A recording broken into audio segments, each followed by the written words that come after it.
Fala galera, beleza? Me chamo Gustavo, eu sou automatizador de testes.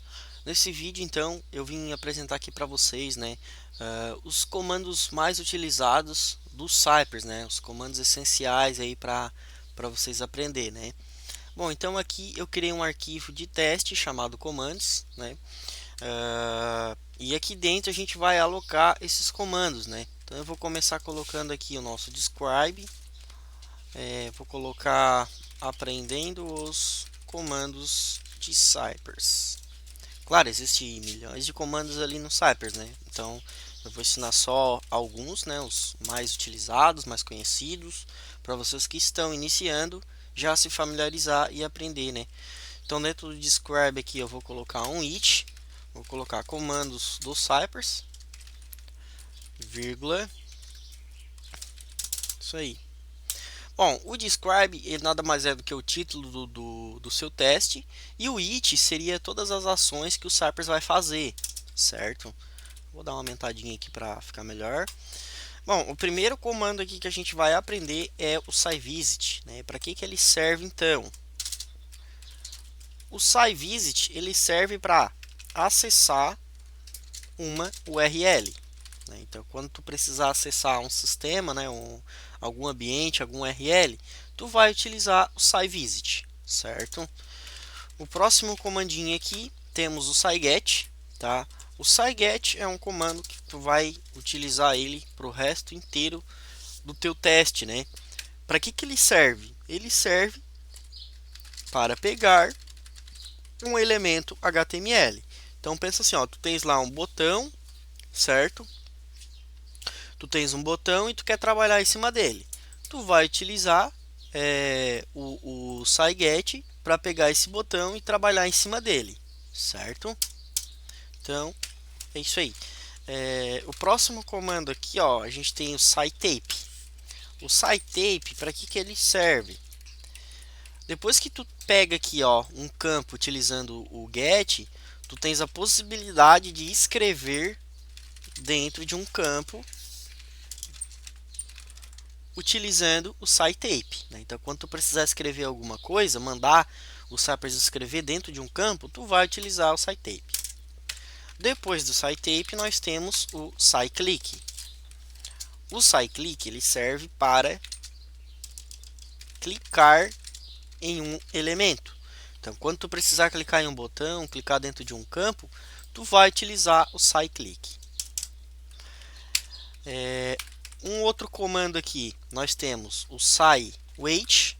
Eu tenho um vídeo aqui explicando as diferenças aí de controle de tempo, né? Utilizando o wait e o timeout, tá? O que ele serve? Ele serve para determinar um tempo fixo, certo? Então, por exemplo, aqui, ó, tu vai colocar um SciWait de 10 segundos. Tu vai dizer o quê?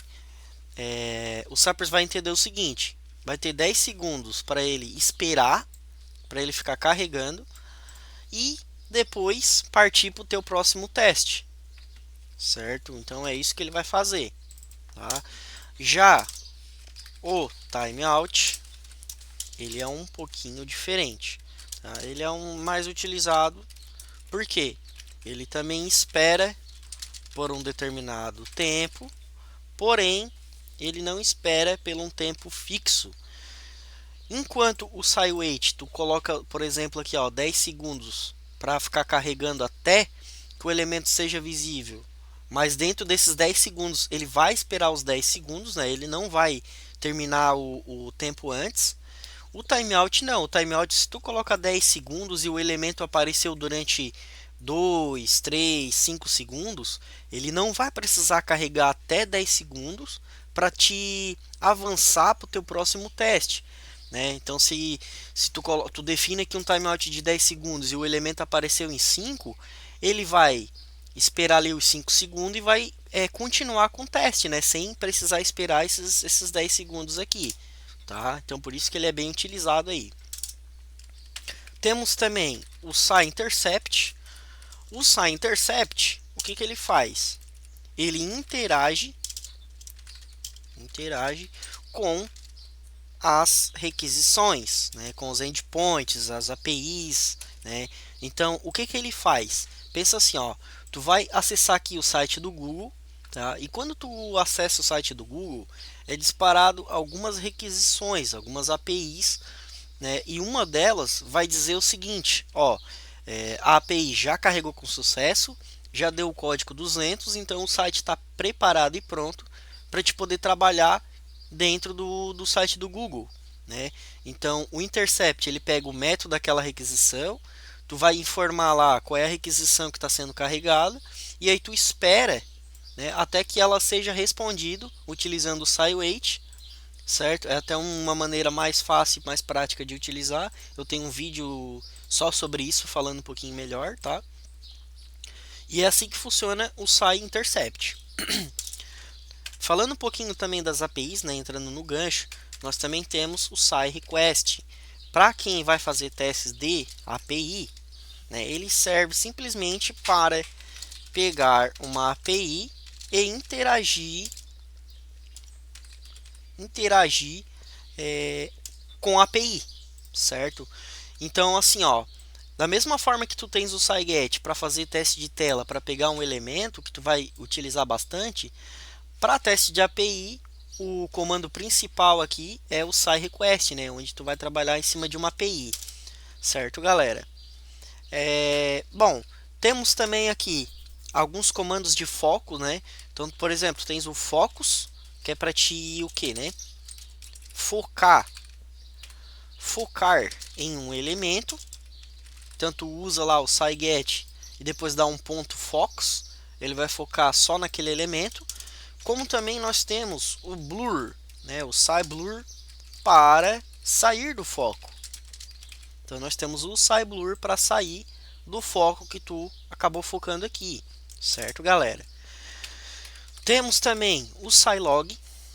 O SciLog é para te disparar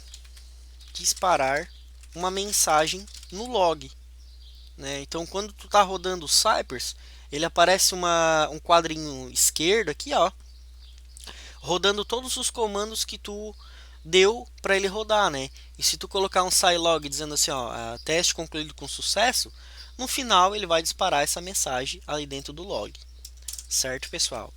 Bom, temos os comandos de assertivas, né? Então o showed ele serve para afirmar um determinado resultado. Então esse cara aqui, ó, é o principal da automação no Cypress, né? Sem o comando de assertividade, como é que nós vamos esperar que um resultado de teste está funcionando, né? Então o carinha principal é o showed. E depois nós também temos, falando de API, o comando inspect, né? O comando inspect também é uma afirmativa, é uma afirmação, só que mais utilizado para testes de API, né? Ele pode ser usado também em testes de tela, tá? Mas ele é bem utilizado para afirmar um resultado de uma API, certo? Temos também o comando SciWrap. Esse SciWrap nós conseguimos guardar, por exemplo, aqui, ó, eu vou pegar um SciGet, eu vou dizer que eu vou pegar um botão. Então eu vou pegar um botão, vou armazenar ele dentro desse SciWrap, né, como se fosse dentro de uma variável, para poder manipular esse botão. Eu posso dizer o quê? Que esse botão ele vai ter que ser invocado uma classe tal, uma classe X, tem que estar com o nome em botão, né? Então ele vai invocar isso aqui para ti. Se a classe desse botão for, por exemplo, class btn, sei lá das quantas, ele vai te informar no final do teste que o botão ele tem essa classe, né, chamada class btn tal, né? Então tu vai utilizar bastante também esse SciWrap, né? Então simplesmente ele interage com os elementos de forma variável, certo? Como é que a gente cria uma variável, né, trabalhando com esses elementos aí? Nós podemos utilizar o comando s. né? Onde a gente dá um alias para ele, né? Então, colocando aqui, ó, cria variáveis utilizando utilizando get, né? Tanto pode utilizar o get para pegar um elemento e dar um nome para ele utilizando s, certo? Bom, bom, e por último aqui também temos o comando chamado SciPause. O que o SciPause faz? Ele simplesmente pausa um determinado teste. Então, se tu coloca esse SciPause dentro de um teste, ele vai pausar o teu teste até que tu clique lá no play, né, para ele prosseguir com o restante do teste. Então seria isso, tá? Esses são os comandos principais aí do Cypress, tá? Os comandos mais utilizados aí. E eu espero que vocês tenham gostado. Valeu!